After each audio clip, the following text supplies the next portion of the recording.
Yours is by far your I initially, you guys, was going to do a series on the kingdom of God, and that was my plan. All through break, I prepped it all up, and I was pretty excited about it. And then I read a book, and I decided to change it. So hopefully this is going to be good.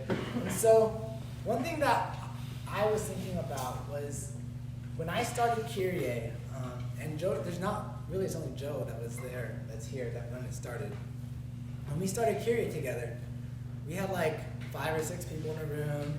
We were not sure what we were really doing. We're all right, we're gonna share. Nobody, everyone that came was already part of another fellowship. We're all right, we want to try to figure this out, and we want to reach UCSC.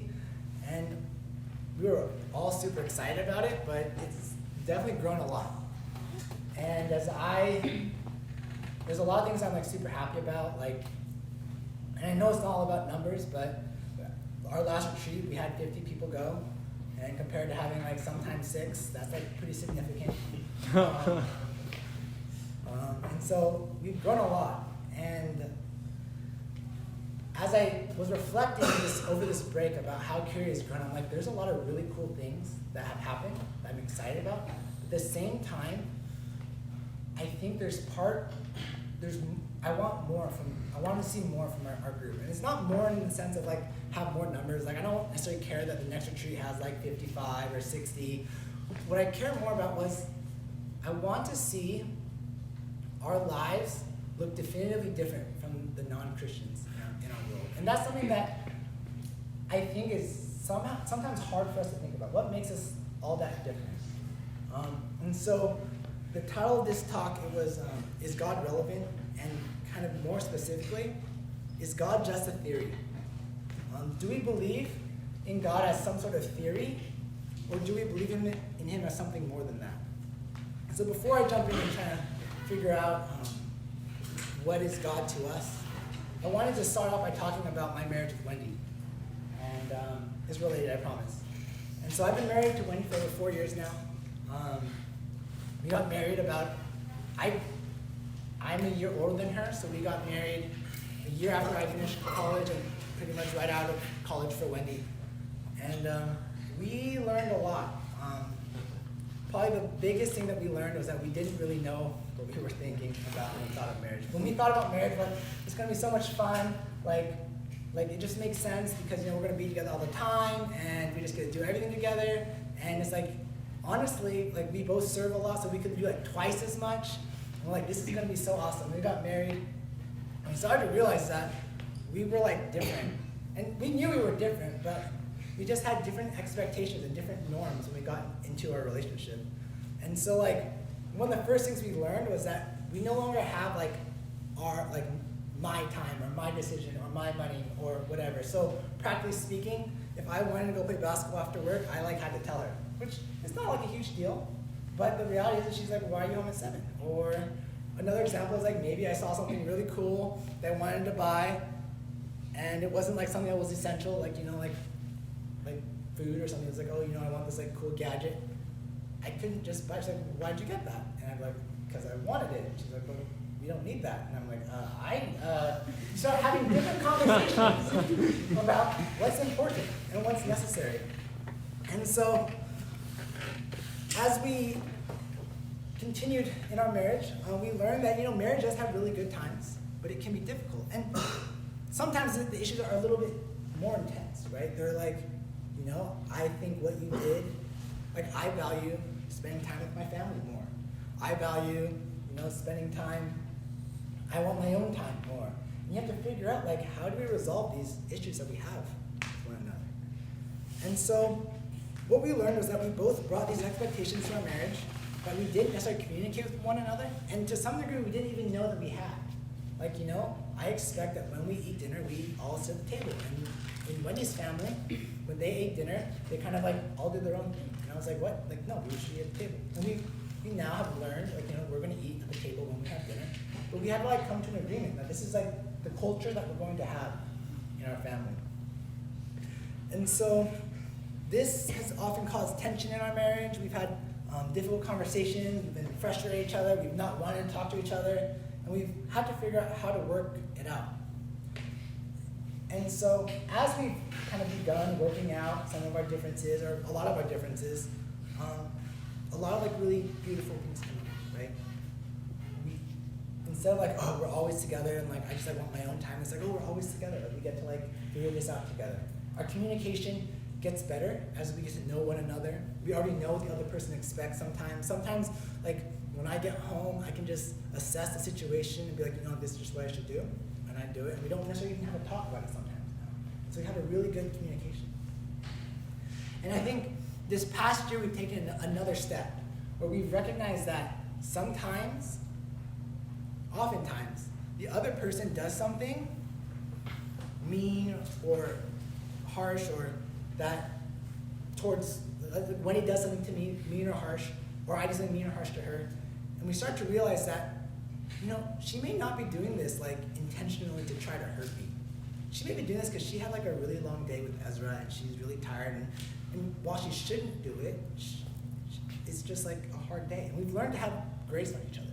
We've learned to say, you know, I actually know and trust that Wendy has the best in mind for me, even if in this moment she may not be treating me the best. And same with her. She's learned that, you know, even though Thomas sometimes can be really short or kind of mean or jerkish or whatever it may be, that he does love and care about me. And so we've grown to have a trust with one another, where it's like, even when we start to like act in a way that we don't understand, that we're like, oh no, like we're in this together. And that's been a significant leap for us, because sometimes one person would be testy, the other person would try to be nice, and they would get offended. But what, like, I was trying to be nice to you and you rejected me, and so now I'm going to be mean to you because you were mean to me, and it starts that kind of feud, right? And I'm sure we all have done that, and Wendy and I still do this sometimes, but we're learning to become more quick to repent. And so one thing that we've learned is that we trust one another to seek the best for the other person. And what's been cool is that sometimes I meet with some of the people that I mentor, and I talk to them about relationships and like how to like be in a good relationship and like healthy habits to have. And whenever I tend to share, they're like, oh yeah, that makes a lot of sense. Like that sounds like your relationship is like growing in trust with one another, and is like growing deeper and better. And so as I was thinking about that, I was trying to think about, I don't think that most of us think about our relationship with God in that way. I think when we think about God, it's more about, do I believe in God? And I do believe in God, without a doubt. But when I say, do I believe in God, I think what happens is we often change the conversation to making God a system of beliefs that we believe in. Like, do I believe that God is real? Do I believe that God is in control? And we say, you know, like, God is not necessarily like, he's more of a theorized set of beliefs. And I think what's frustrating about that, which there are things about God that are true, without a doubt, but what we tend to do sometimes is we take away from the fact that God is a person who acts and relates to us. And for me, as I reflect, like, just like my journey with my wife, I can trace that same journey with God. Where in the beginning of my relationship with God, I had a lot of trust issues with him. I had expectations of God in which God would act a certain way and do certain things in our relationship, and he didn't do them, and I would get mad at him or frustrated. And as my relationship with God grew, I learned to realize that even though I may not understand why this is happening to me, I trust that God is good. And so when I was thinking back to myself in college, I don't think, and maybe this is the case for you guys, and so this is, if this is, I hope this talk is relevant. If it's not, then maybe it's a good reminder. But do we recognize here that God is a person that acts and lives with us? And so we're going to,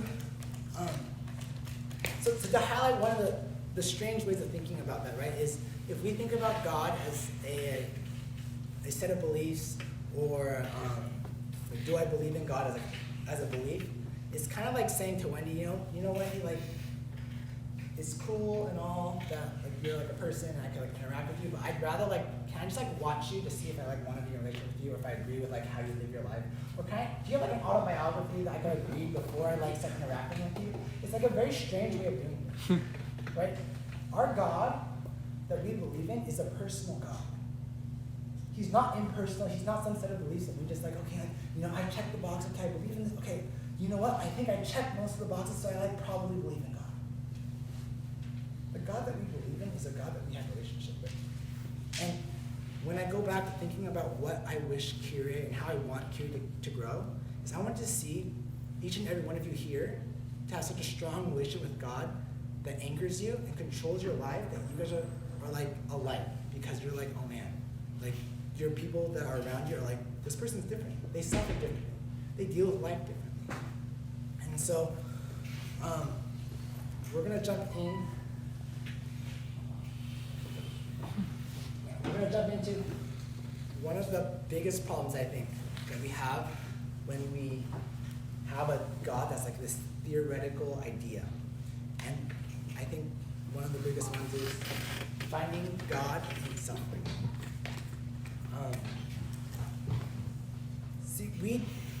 And this is speaking a lot from my experience in college, is that we tend to believe that God started everything and it's just kind of like watching, but I don't totally get how he is involved in my day-to-day life. Like, does he care if I go to the dining hall at 9:10 or Stevenson? Or does he care if I go to class or not? Or does he care when life is hard? Because sometimes when life is hard, like, I don't hear him. And so specifically for tonight, I wanted to hone in, and I'm just going to talk about God in hard circumstances. And so this one I think is a big question, right? The big question is, why is there evil in the world? Right? If there is a loving God, why is there evil in this world? And so we're going to say, how do we find God in difficult circumstances? So one of the most obvious difficult circumstances, and this one is very close to my heart, is the difficult circumstance of broken families, right? My parents, they divorced when I was young, and for a long time that created a lot of bitterness inside of me. It made me feel like, one thing I realized when I got to college was like, college is like some degree more of home for me than anywhere else, because I've always been switching houses my whole life. So I'm like, this is so weird that like this transient place of college that everyone knows you're only here 4 years for is like the most stable I've ever been that I can remember. Or maybe it's led to bitterness, or both, right? Where it's like, like, I hate that my family's like this. Why can't my family just be normal, right? And we wonder, God, like, if you cared, why did you break my family up? Why do my parents not love each other? Why is my father abusive? Why did my father leave? And we have these questions of like, God, where are you in my broken family, right? I think another area that we wonder where God might be is in broken relationships, right? Maybe we've had a really close friend, and all of a sudden the friendship broke. Maybe it was circumstances, maybe they got into something you didn't want to get into, but you saw like, why am I not friends with this person anymore? Why does this person hate this other person? Why do I have to pick a side sometimes? The other one I think is the broken world, right?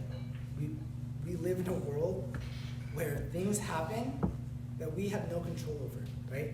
Maybe you guys have friends who have significant others or parents, or maybe this is yourself, who are abusive, right? Maybe it's sexually, maybe it's verbally, maybe it's physically, or maybe it's, like a financial situation. Like, a friend that just, their mom and dad lost their job, and where's God in that, right? Especially with our phones, we are so connected to the pain and hurt of this world that we can't really escape the question of, where is God in all this suffering? And does God really care? And so I don't want to belittle this question of like, God, if you're really there, why don't you do anything about this? I think this is a very, very valid question. And so we're going to try to address that. And so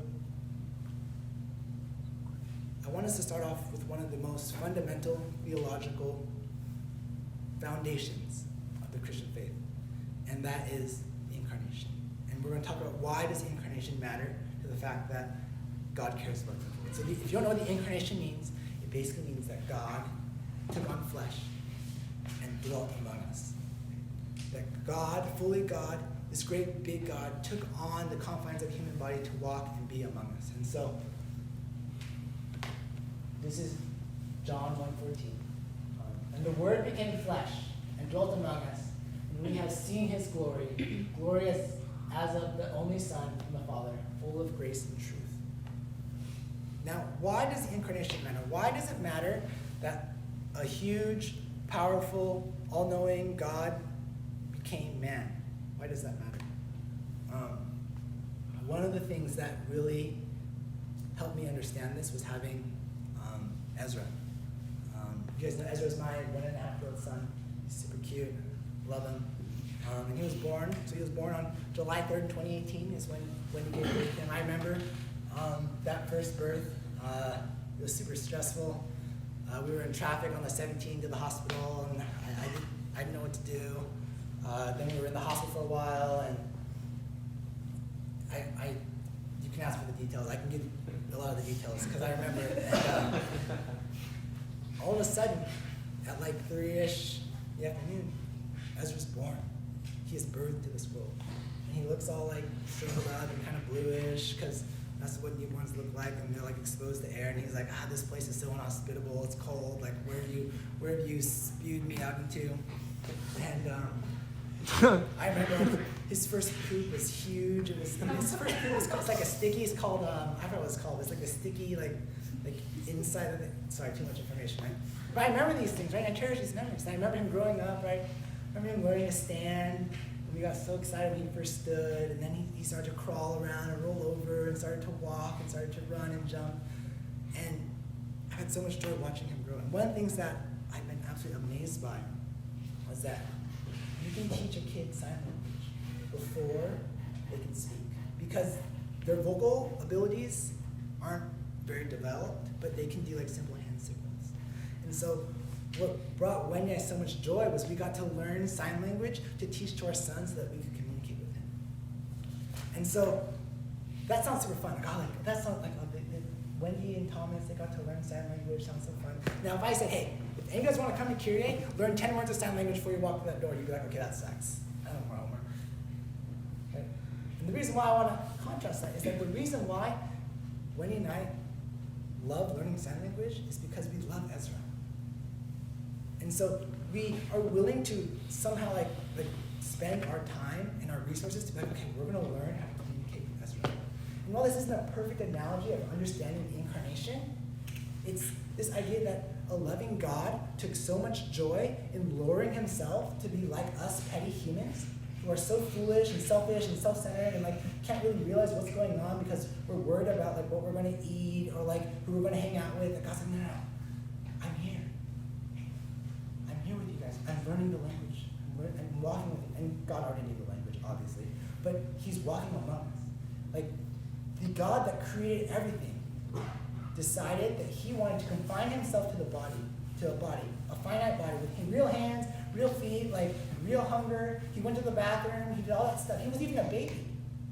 He's like, I want to do that because I want to be with you. And the closest thing I've had to relate to that is me learning things like sign language for myself. And so, how does this relate? The reason why this relates is because I think the problem that we have is we're looking for an answer, but the reality is that we first need to understand that God cares. And this is hard to understand. You know, I think about my son, and sometimes he does things that are very foolish. Like we have a bench, and it's like next to our dining table, and there was one time he climbed up on the bench, and there was like a space between the bench and the dining table, and he slipped, and he went like, bam, hit his head, and he was like, oh shit, what happened, right? And he didn't cry that much, because, I don't know, he doesn't cry that much. But I was so stressed out, and so like we were like way more like, no, don't you climb on that bench or that table, or like be careful like what you're doing.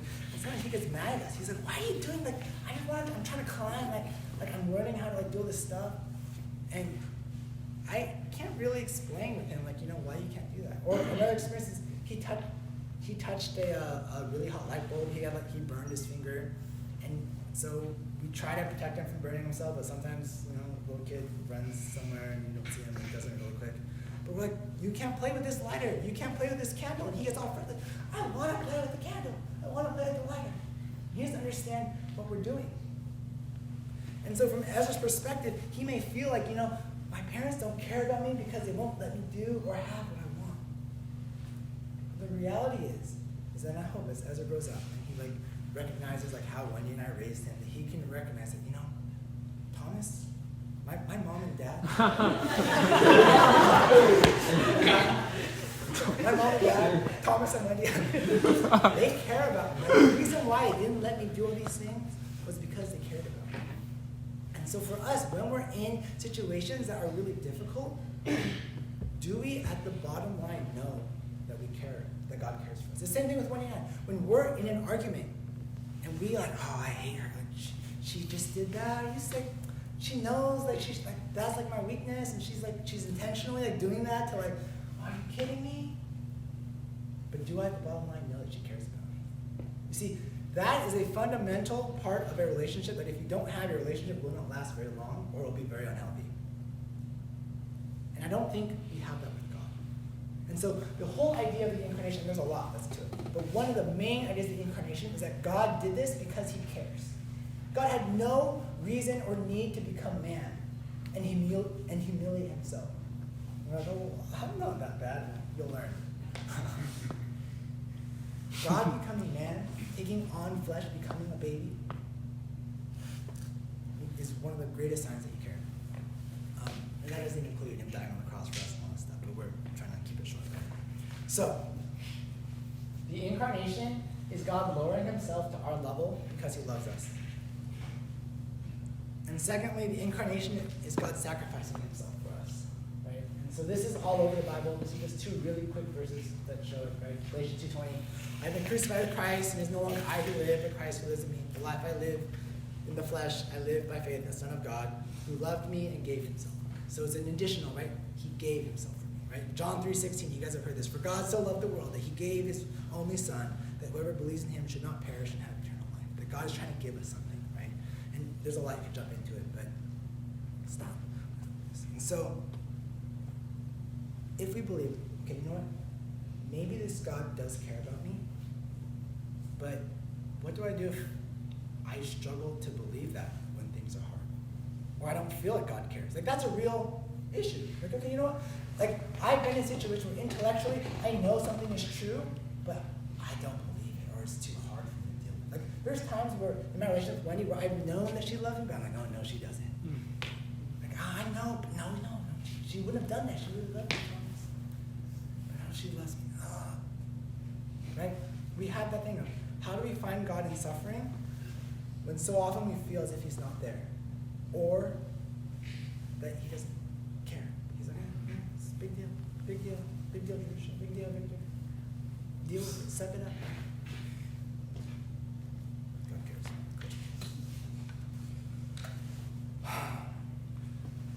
So, one thing I've learned about dealing with suffering, and I'm sure you talk with Joe about suffering, just give him a little shout out. Joe's story is crazy, you guys don't know it. Joe's wife was bedridden for years because they tried to have a kid, basically. And, like, bedridden for years. Imagine your significant other is in a bed for years, and they don't have the energy to really get out. That's a hard circumstance. I mean, I'm sure some of us may have dealt with harder things, but that's a very hard one. And when I look at myself, right, dealing with my parents' divorce, or maybe like dealing with various breakups I've had in my life, or various issues I've had, right? Where's God in that suffering? And one thing that I've learned as I've matured now, I can almost guarantee that Joe has learned, is that he may not have found like this really good answer as to why it happened, but he has an assurance and a deep knowledge that God cares, and God is somehow working all things for his glory and for him. And so, I think one thing I want to, when I was addressing that kind of dichotomy between God as a theory and God as a character or person that's working in our lives, if we think about God as a theory, then we need an answer to the theory. But if we think about God as a person, then we say, how are we going to work this out together? How is God working this out? And how can I cooperate with that? Do you see how it's slightly different? Right? Like when hard things happen in my life, I'm not like, okay, God, tell me why this happened. Like, give me a reason why you did this to me. Tell me, God, why? Because sometimes, believe it or not, we can't really handle the truth. Because I've learned, this is a personal story, so I went through a season of my life where I was trying to figure out why my parents divorced. I was around 15, probably till maybe I was 20 or so. And so I was trying to figure out why my parents divorced. And I think I truly believe that if I figured out why my parents divorced, I would have peace. So I talked to my dad, I talked to my mom, I talked to my stepdad, I talked to my stepmom, I talked to all these various people trying to figure out why my parents divorced. And then one day, and this is over a period of time, I guess, I finally came to this conclusion that nobody agreed with each other. And that finding an answer was probably impossible because no one's stories matched up. And so, what am I going to do about that? I did all the interviews, I did all the detective work, at least some of it, and I was left with this big, a lot of loose ends. And as I was thinking about it, I was like, and I had a mentor at that time, and every step of the way, he would ask me, so Thomas, where is Jesus in this? And next month we'd meet, and I would tell him the next thing I learned. He goes, so Thomas, where is Jesus in this? We'd meet again, well, I figured out, maybe this is how this connects. So Thomas, where is Jesus in this? And what he was teaching me was to recognize that what's more important than me finding the answer I'm looking for is finding where God and how God is working for my redemption in my son. You see, we try to find the right answer, I think, because we're trying to answer a question instead of get to know a person. God is a person who's working and living in your lives. So get to know him in every moment. So,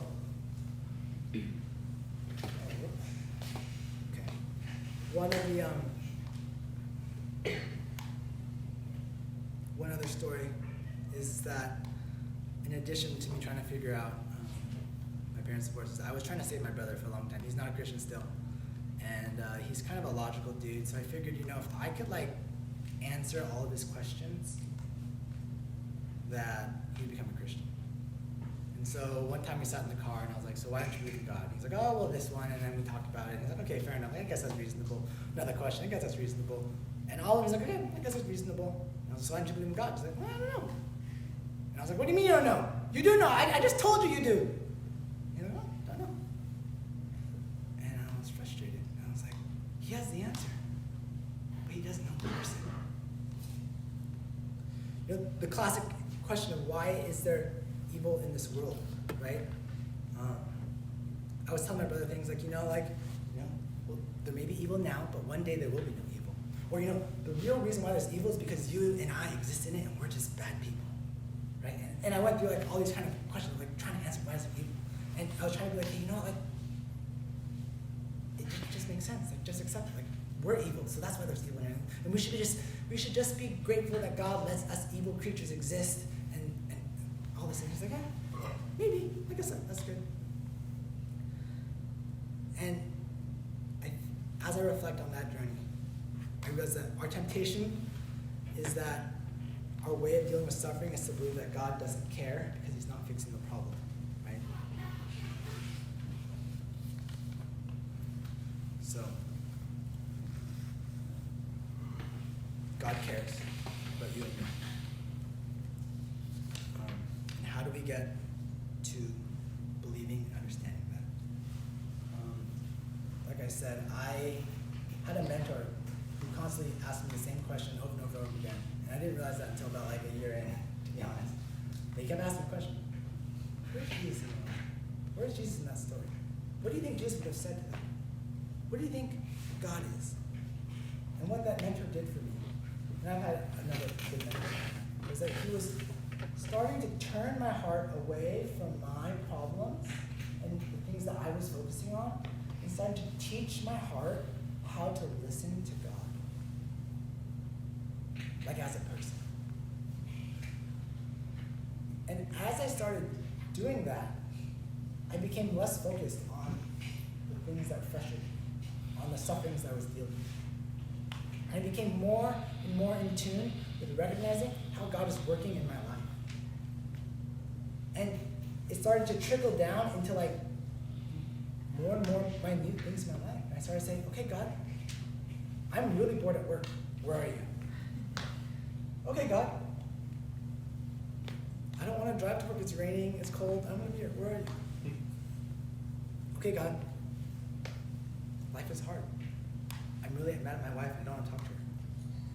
Where are you? Okay, God, my son is sick and I have no idea what I'm supposed to do. Where are you? Okay, God, how should I spend my money? Okay, God, how should I spend my time? And I started to learn, and I'm still learning, how to look to God as my friend, my Savior, my Father, and talk to Him in all that I do. And the reason why I changed my topic is because I want, and I don't know if this is your case, but I know for me in college, I didn't relate to God that way. I thought about God, I was like, okay, God, I believe in you. I won't do anything bad. We're good. And that was the exchange. I'll go to church. I won't smoke. I won't do whatever I think Christians shouldn't do. And if I do it, I'll like try to like keep at least like not doing that much, or like I'll like feel guilty about it. Like, you know, guilt is good, right? Because I know it's wrong, right? And my relationship with God is very like transactional. I believe in you. I'll check this box, so I'll check this box. And what I've learned, and what I hope and desire for each and every one of you is that in all of your decisions that you make, you say, God, where are you? And it's really hard. You know, like, does God care about your career? Absolutely. But how? That's a hard question. And so, how do we get there? Mentorship. You see, what mentorship should look like is you find somebody in your life that you're like, you know, that person knows God and lives life in a way that you do not. You know, I want to understand, how did Joe stay faithful when his wife was bedridden for years? I want to understand that. So because I want to understand that, I'm going to put myself in the way of Joe as much as I can. I'm going to go to his studies. I'm going to go to Kyrie on Wednesday. I'm going to talk to him as much as I can. I'm going to try to hang out with his kid, hang out with his family, and just watch Joe. Because I want to learn, how can a man endure that? Because I know I could. That's what mentorship is. You get up and you follow someone. Just a sec. That's the most common excuse I hear for mentorship. Just a sec. I'm not kidding. That's the most common excuses. Well, I'm not sure who, or I'm not sure when. That's the most common excuse. Mentorship doesn't have to be an official relationship of like, hey, Jeremiah, will you mentor me? It doesn't have to be like that. It can be like, it can be more subtle. Like I said, you can like, you know, I want to learn how someone does that. And so you just start hanging out more around. It's like, okay, guys, if there's like a girl you like, right? You start to like move into their life somehow. Oh, like, oh, they take these classes. And I'm like, kind of like, oh, hey, didn't happen to see. Like, you guys, maybe not everyone does that. But if there's something that you want, or someone you want to be, you start to move yourself into their life slowly. Until you muster up the courage to finally ask, will you be my mentor? Right? Good one. So you guys, I want you guys to have a relationship with God where you talk to Him about everything. But I recognize that it's hard to do. So my encouragement to you guys is to find somebody who you think talks to God more than you do and you respect, and then put yourself in their way. Go to their church, go to their small groups, go to their house if they'll let you come over. Just knock and hey, happy to stop by. Do what you need to do to be in their life. Because Wendy and I have learned so much from watching other couples interact, watching other families interact that we've respected. And then when we do life with them, we're like, you know, why did you do that? And then we get to have this conversation. Because sometimes we think that like, if Thomas comes up and gives a talk on relationships, or Joe comes up and gives a talk on relationships, we're going to be like, oh, now I know how to be in a relationship. I'm actually pretty convinced that you guys know like what it means to be in a good relationship. You just don't know how to do it. And the best way to learn how to do it is not necessarily just let me like listen to a talk or like have a good Bible study and get some good theology. Like those are all good things. Don't get me wrong. But the best way to learn is by watching someone do it and then asking questions. And so if we as Christians are called to be in communion with God, be in fellowship with God, to get to know Him as a real person, be with people that do that. Let's pray. Dear Heavenly Father, thank you so much for this opportunity for us to gather together and just get to know you, God. You are such a good God.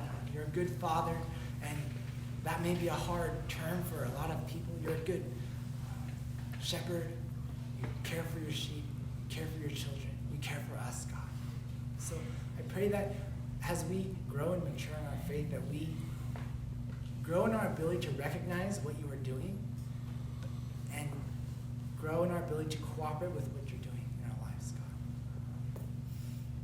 The most beautiful thing one of the most beautiful things we can know is that you have already done what needs to be done. And so we can just revel in that glory and just work with whatever you want to do, because you've already won everything. All things are yours, God. And so I pray that we can be in a deeper relationship with you so that we can orient our lives to be different, not for the sake of being different, but because of you, God. May we be a light to this campus. May we reach people that maybe we're not comfortable with, but you're calling us to. So tune our hearts to sing your praises. Tune our hearts to your voice. Help us to hear you in all things. In your name we pray. Amen.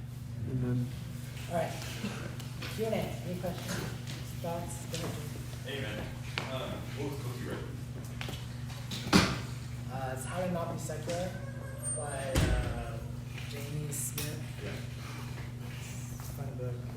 It wasn't totally about what I talked about, but it inspired it. You ready? Yeah, I love the other thing.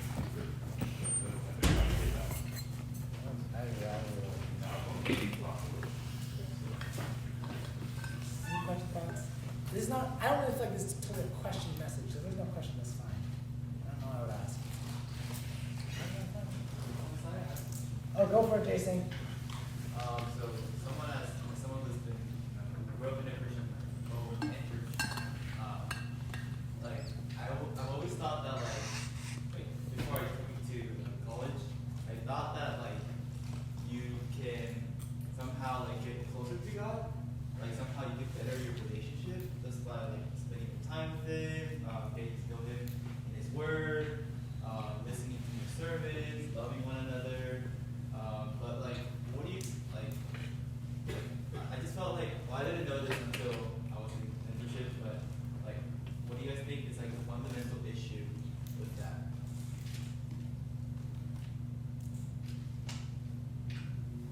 Can you repeat your question? Yeah, I want to get closer to God and like better my relationship with Him. But like, how is like human relationship different from God relationship? Yeah. So for my relationship with Wendy, and if I don't answer the question, let me know. But like in my relationship with Wendy, there's times where Wendy or I am not trustworthy. Like our motives are evil and wrong and selfish. And so you can't just be like, like me just like doing whatever you want and like listening to your voice always is not always a good thing because you're selfish. But with God, if we are constantly seeking God's voice, and if we're confident that God's voice is speaking to us through the Word, through wise counsel, through whatever it means, well, not whatever it means, but if we're confident, right, and that's a discernment process, then we can go with that 100%. I can't 100% go with Wendy's word, sadly. Maybe like 98%, but not 100%. She's definitely fallible. And so, I don't know if that answers your question. So with God, right, we want to constantly learn how to listen to God. I think maybe this is more like your question, is that like us bettering our relationship with God doesn't like make us like higher standing or like more saved or anything like that. Like that's not how that works. It's just like you get to know the God who created you. I feel like what he was asking was like, what is wrong with just listening to sermons or like? Sorry. Is that what you're saying? Actually clarify. I'm so sorry. I think what I was trying to say is like we can't like better our relationship with God because our relationship with God is already perfect because Christ because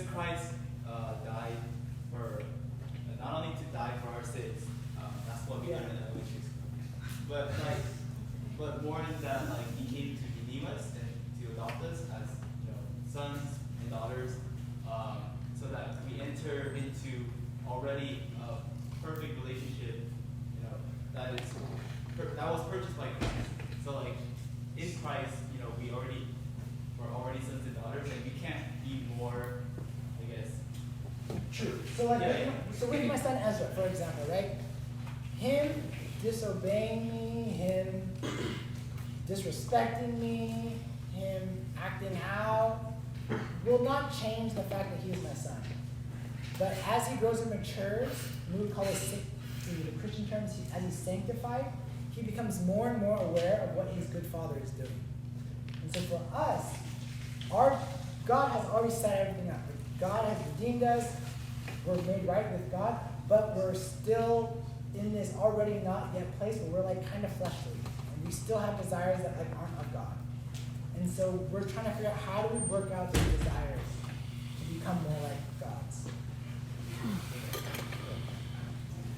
I was just going to say in response to that question, that sometimes becoming more and more like Christ actually reveals more and more sin in our life. Totally. That's definitely true. And so that's what sometimes we resist, is that we're in love with the sin, so we don't want to become more and more like Christ. So You should all hear what he said. So he's basically said that the more that you become more like Christ, the more, in a sense, aware you become of how terrible and sinful you are. That's definitely true. which is exactly what we don't want to see. Yeah, which is what we don't want to see. Yeah, that's great. I love that. Cool. Anyone else thoughts? Can you give us an example of mentorship in the Bible? Jesus and his 12 disciples. I think, like, the prophets often had mentee prophets, I guess. I don't know. Like, they had like, yeah. Moses and his followers. Moses. Yeah. But even if you look at like the way that like father and son, like families are structured, like sons were largely mentored by their father. Not always in good ways, but they were. Exactly. Which ones do that would be like all too But looking deeper into like the Jesus and the disciples one, right? The disciples, and this is one thing that I've learned through my mentorship relationships, is that like as a mentee, the disciples, they put themselves into Jesus. They followed Jesus' life. They like wandered with. They like gave up their fishing nets. They gave it where they like said, we want to learn from you. Now, you probably shouldn't do that for a human being as drastically, because then you may be in a cult. But there's merit to the idea that I want to orient my life around my mentor's life and learn from them and watch how they walk. Because I think one thing for me that I think is significant is that why did Jesus come down and walk with us? Because Jesus didn't write the books, right? Why did he do that instead of write a book for us to follow? Why was that God's approach? If that's God's perfect approach, why did God decide to do that? Why didn't he here, let me just write the Gospels for you guys because I'm God and I can do this. One, because he already gave you the Ten Commandments. But two, because he wanted to be with us and show us how to live the human life. And that by showing it, it could be argued that is a better way of communicating than just writing something down. Go ahead. The perfect verse for that, for exactly what you're just saying, is Hebrews 13:7, where I think it's Paul, but the author of Hebrews says, "Remember your leaders, those who spoke to you the word of God. Consider the outcome of their way of life and imitate their faith." And there's no way of considering the outcome of their way of life or imitating their faith unless you're doing exactly what Thomas was just saying, getting all up in their business. As Paul says, follow me as I follow Christ. I don't know what that is, but that's, yeah. Totally. Awesome. Any other question? Victor.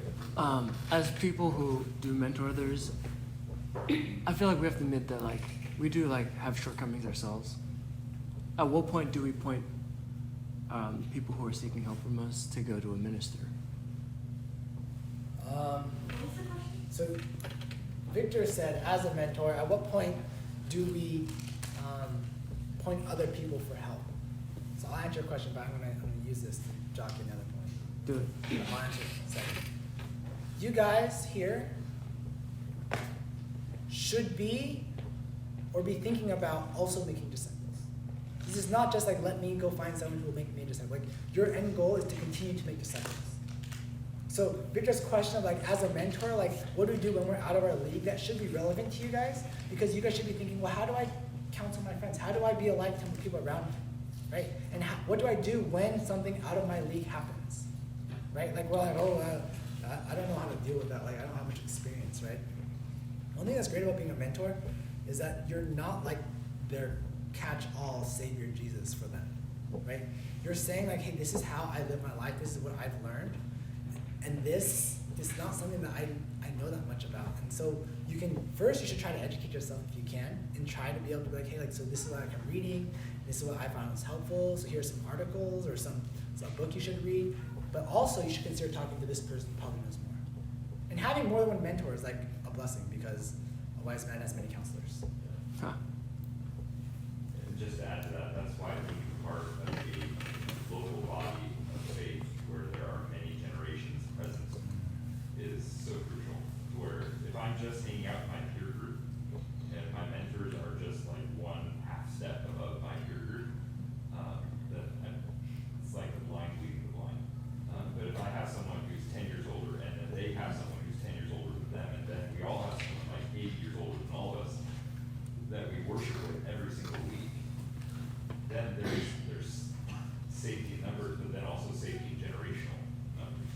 Right? There's people that we go to who have walked through what you're walking through a dozen times.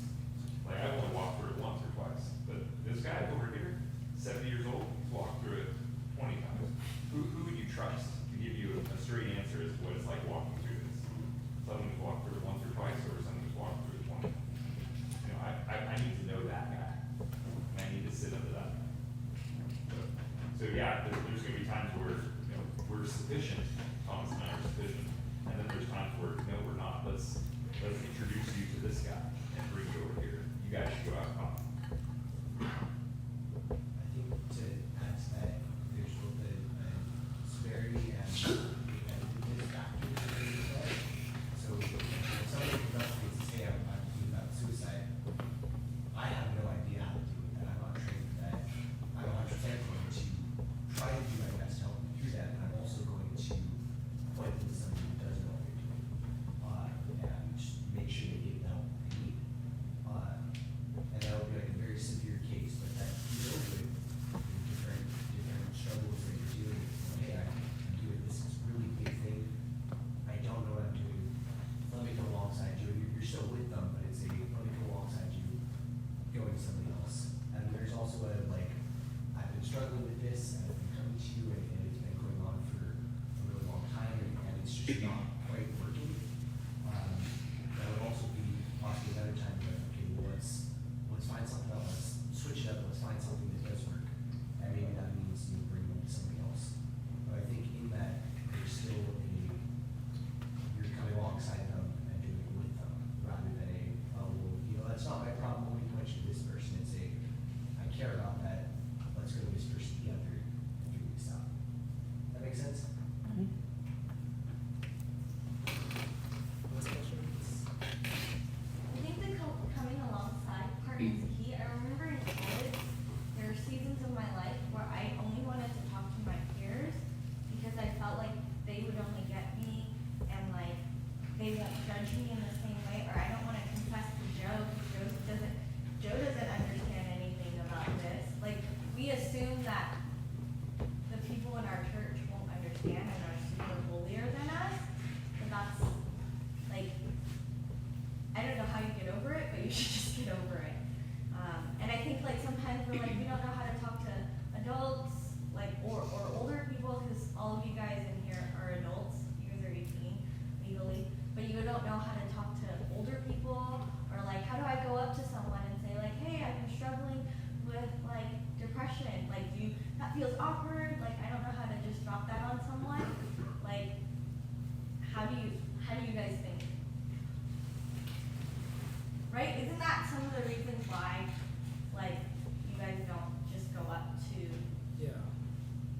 the people at church?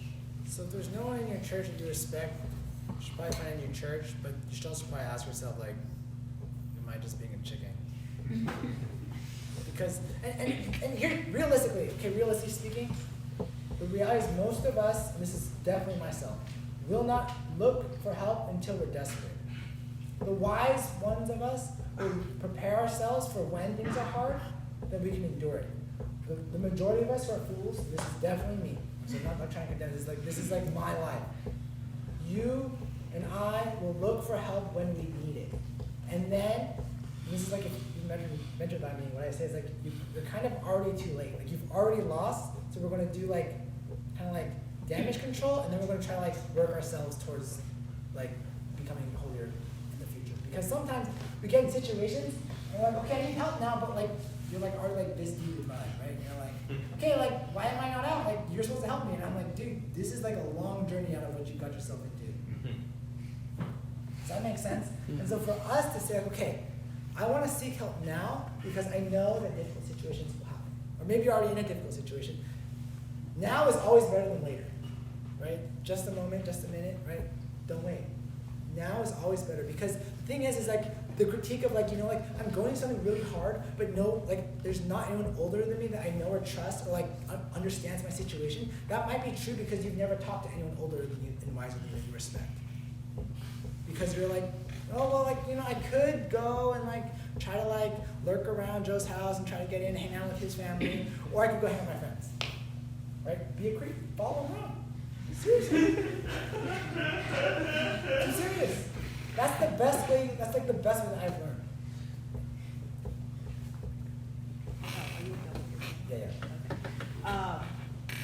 So I feel like in some circumstances there are points where you feel like you're close enough with people or you have the people that you need where there's like an informal mentorship where you can get counsel if you need it. But why is it more necessary to have a formal mentorship or like what's the value of that? So the nice thing about a formal mentorship is that you have someone who can say, hey, you need this. If it's just me going whenever I want it, then what I don't know, I will never know. Does that make sense? Because I'm not going to ask a question about something I don't know. So for example, let's get an example here. Let's say, so like I mentioned Nathaniel. This is a purely hypothetical situation. I'm making up my head as we speak, right? So in my mentorship with Nathaniel, I noticed that whenever, I'll use an example for myself as a young kid, I'll project it. And whenever he plays sports, he becomes very mean. Right? Nathaniel's like, no, I'm just being competitive. Like, this is fine. Like, I'm just being competitive. And I play sports with him. And I'm like, so we meet, it's Wednesday afternoon, during my lunch, they're like, hey, Nathaniel. One thing I noticed is that when you play sports, you're like a jerk. He's like, what? No, I'm just being competitive. That's why it's beneficial. Because you have someone who's in your life that's like noticing how you live your life, and they can also, once trust is built, point out like, dude, you're not living in a Christ-like way. That you may not be aware of at all. And then we talk and we realize that I just like, all I focus on is winning. And I'm like, dude, like winning is good, I know it's good, but you gotta like recognize you're playing with human beings. You can't treat human beings that way. And he's like, oh, that's a good point. And that was my story. Like I still kind of sorry. Now, Yeah. so they can speak into your life in ways that you don't know. It's a formalized mentorship. But like, okay, so if a stranger came up to you and started saying like, oh, you're like so this, that, like you're not gonna want to listen to them. That's why no one listens to Jehovah's Witness. Oh, Just kidding. That does not happen. don't hear it. Yeah, it builds trust. Relationships build trust. Okay. We're good. Last chance. I think a key underneath all of this is even beyond a direct one-on-one mentorship relationship, we should be building relationships with other people. Like, part of what it means to be a Christian is to be relating to other people in your church, other people in your family, other people in your dorm room, other people in your classes.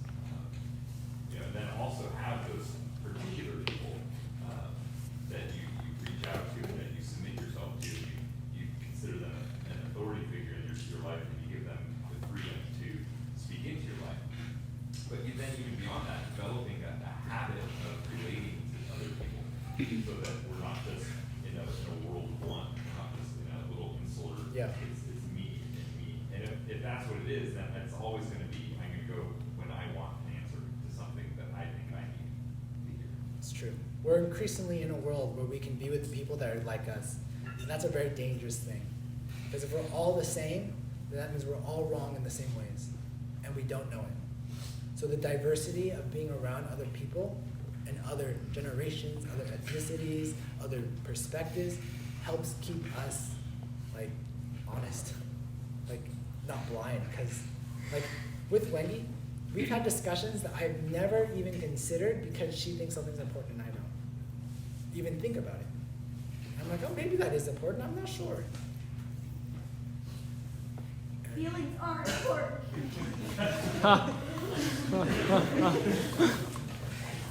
For example, it's true. Just get over yourself. I'm just kidding. That really was. Okay. All right.